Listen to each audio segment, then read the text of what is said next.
बांग्लादेश में जो दंगे भड़के हुए हैं वो खत्म होने का नाम ही नहीं ले रहे। और नौबत यहां तक आ गई है कि वहां की जो प्रधानमंत्री है शेख हसीना, उनको वहां से भागना पड़ गया है। वो भाग के इंडिया आ चुकी है। इतने हालात वहां पर बदतर हो चुके हैं कि कुछ कहा नहीं जा सकता। और वहां पर प्रोटेस्टर्स ने जो हाल किया है, जो स्टूडेंट्स ने वहां का हाल किया है, प्रधानमंत्री के आवास तक पर कब्जा कर लिया है आवाम ने वहां पर। अवामी लीग जो वहां की मेन पार्टी है, अभी रूलिंग पार्टी है, जो शेख हसीना की पार्टी है, उसको वहां पर ठप कर दिया है, तख्ता पलट कर दिया है। बांग्लादेश में तख्ता पलट हो चुका है सरकार का, बुरे हालात हैं। और वहां पर हालात इतने बदतर हो चुके हैं कि संभालना मुश्किल हो चुका है। वहां की आर्मी के लिए भी यहां तक हो चुका है, मामला पहुंच चुका है। तो वहां की प्रधानमंत्री को वहां से भागना पड़ गया। वो कैसे हुआ ये इंसिडेंट, ये कैसे मुमकिन हो पाया? वहां की जनता, वहां की आवाम इतनी भड़क चुकी है कि भाई साहब, प्रधानमंत्री को भगा देना, देश से भागना पड़ गया। खुद आप अंदाजा लगाओ कि क्या वहां की हालात होंगे, कितनी डेंजरस वहां की स्थिति होगी, है ना। तो हुआ यूं कि प्रधानमंत्री तो सोच रही थी कि नहीं, आज दंगे खत्म हो जाएंगे, कल खत्म हो जाएंगे, या फिर कुछ ना कुछ हल हो जाएगा। लेकिन भाई साहब नहीं, आर्मी ने अल्टीमेटम दे दिया। आर्मी ने आर्मी चीफ वकार उल जमान वहां के, उन्होंने फोन किया प्रधानमंत्री के ऑफिस में, प्रधानमंत्री कार्यालय में ऑफिस करके बोल दिया कि भाई साहब, ऐसे है स्थिति, बहुत ही जो है अभी खराब होने वाली है, तो आप अपना सोच लो। आप अगर यहाँ से भागना चाहते हो, जाना चाहते हो कहीं पर, तो चले जाओ, अदरवाइज जनता आपके घर तक, आपके प्रधानमंत्री आवास तक पहुंचने वाली है। तो उन्होंने अल्टीमेटम दे दिया कि आप अगर जाना चाहते हो तो जाओ, हम लोग आपको नहीं रोकेंगे। आर्मी चीफ ने ये फरमान जो है वो सुना दिया। तो आज जो प्रधानमंत्री हैं शेख हसीना, उनका मन था कि वो एक अपना भाषण देंगी, अपना जो भाषण है ढाका में देकर जाएंगी, अपना फाइनल भाषण देकर जाएंगी। पर ऐसा मुमकिन नहीं हो पाया, क्योंकि जनता बिल्कुल भी, उनका आक्रोश इतना मतलब चरम सीमा तक पर पहुंच चुका था कि कुछ भी रैली, कोई भी ऐसे भाषण की जो प्रोग्राम था वो करना संभव ही नहीं था। तो प्रधानमंत्री के आवास से 5 अगस्त की सुबह को प्रधानमंत्री शेख हसीना के आवास से एक सैनिक हेलीकॉप्टर, वहां की आर्मी का हेलीकॉप्टर उड़ता है, जिसमें कि शेख हसीना बैठी हुई होती हैं। तो वहां से वो पलायन कर जाती हैं। ठीक है, भागना पड़ जाता है उनको, क्योंकि और कोई हल ही नहीं था, इतना हालात जो है हो गए थे खराब। तो उसके बाद जो है वहां पर दो गुटों में, आर्मी वहां की भी दो गुटों में बंटी हुई है। एक गुट में जो है वो है जूनियर और रिटायर्ड जो ऑफिसर हैं, जो रिटायर हो चुके हैं सेना में से, और जो जूनियर्स हैं अभी, वो है एक गुट में। तो दूसरी तरफ जो सीनियर ऑफिसर्स होते हैं ना सेना में, वो है। दो गुटों में आर्मी बंट गई उसके बाद। और अभी वो क्या डिसीजन लेते हैं, क्या करके, वहां के आर्मी चीफ जो है वकार उल जमान, आर्मी चीफ जो है अभी, वो कह रहे हैं कि हम तो वहां पर अंतरिम सरकार बनाएंगे, अभी अभी सब कुछ ठीक करेंगे, न्याय मिलेगा। जो लोग मर चुके हैं इसमें प्रोटेस्ट में, जिनको जो घायल हुए, मर चुके हैं, इंसाफ दिलाएंगे वो उनको, ऐसा वो बोल रहे हैं।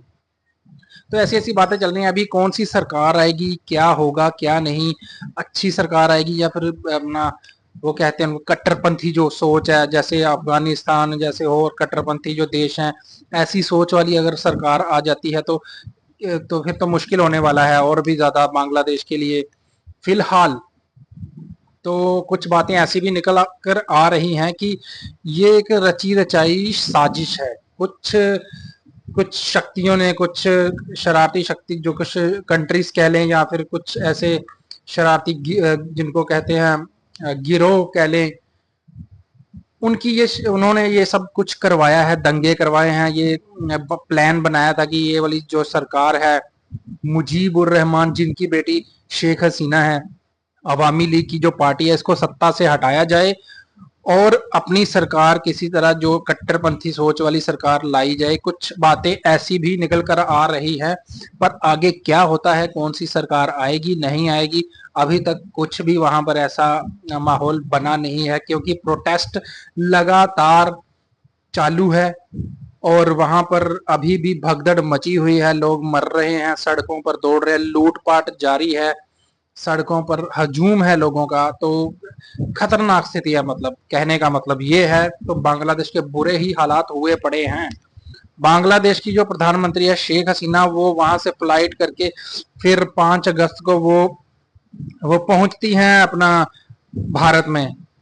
भारत का जो एक गाजियाबाद है वहां पर हिंडन एयरपोर्ट है, हिंडन एयरपोर्ट पर लैंड करती हैं। वहां पर अजीत डोभाल एनएसए, अजीत डोभाल से उनकी मुलाकात होती है। अजीत डोभाल उनको सुरक्षा प्रदान करते हैं और उनको सेफ हाउस में पहुंचाते हैं। और फिलहाल शेख हसीना इंडिया में है और सुरक्षित है।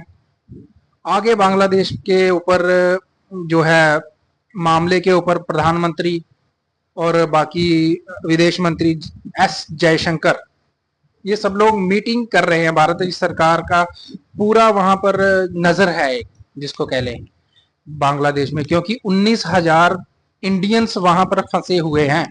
वहां का जो ऐसा खतरनाक माहौल बना हुआ है मार धाड़ का, वहां पर 19,000 इंडियंस है और उनकी फिक्र भारत की सरकार को पूरी है।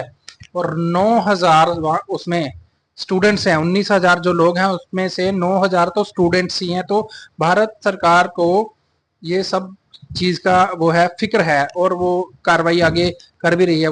दरअसल बांग्लादेश में ये जो जितना भी प्रोटेस्ट अभी हो रहा है, दंगे फसाद जो चल रहे हैं, उसका जो कारण है वो है वहां का आरक्षण। वहां के स्टूडेंट, वहां के जो स्टूडेंट्स हैं या फिर आवाम है, उन्होंने ये प्रोटेस्ट इसीलिए किया है क्योंकि आरक्षण जो है वो सबसे ज्यादा स्वतंत्रता सेनानियों को दिया गया है। 1971 में जो बांग्लादेश में जंग हुई थी, जब बांग्लादेश सेपरेट हुआ था और आजाद मुल्क कहलाया था, उस टाइम पे जो स्वतंत्रता सेनानी हुए थे उनको सबसे ज्यादा आरक्षण वहां पर दिया हुआ है, 30%। तो इसी आरक्षण को खत्म करने के लिए ही ये प्रोटेस्ट हो रहे हैं। ये प्रोटेस्ट सरकार के खिलाफ प्रोटेस्टर कर रहे हैं कि यही सरकार इतनी मतलब एक हिटलर की तरह पेश आ रही है, मतलब इनको डिक्टेटरशिप जो है चला रही है शेख हसीना की सरकार। ऐसे प्रोटेस्टर्स का कहना है कि शेख हसीना एक डिक्टेटर बन चुकी है, अपनी मर्जी से सारे डिसीजन ले रही हैं, आरक्षण जो दिया हुआ है उसको हटा नहीं रही। और फिर से जो है लगा दिया, कोर्ट का जो फैसला आया है, बीच में 2018 में बंद किया था, फिर से उसको चालू कर दिया है। तो प्रोटेस्टर का गुस्सा जो है चरम सीमा पर आ गया और उन्होंने शेख हसीना के खिलाफ जो है विद्रोह कर दिया और उसका विद्रोह का असर भी देखने को मिला और शेख हसीना को इस्तीफा देना पड़ा। और इस्तीफा देके यहाँ तक नौबत आ गई कि भागना पड़ा जान बचा करके और इंडिया में शरण लेनी पड़ी। तो ये था मामला जो है प्रोटेस्ट का होने का, दंगे होने का। तो इसी तरह की और न्यूज़ को जानने के लिए मेरे चैनल को सब्सक्राइब ज़रूर करके जाएं, क्योंकि आपका एक सब्सक्रिप्शन हमारा हौसला बढ़ाता है। तो मिलते हैं अगली वीडियो में, तब तक के लिए नमस्कार, जय भारत, जय हिंद।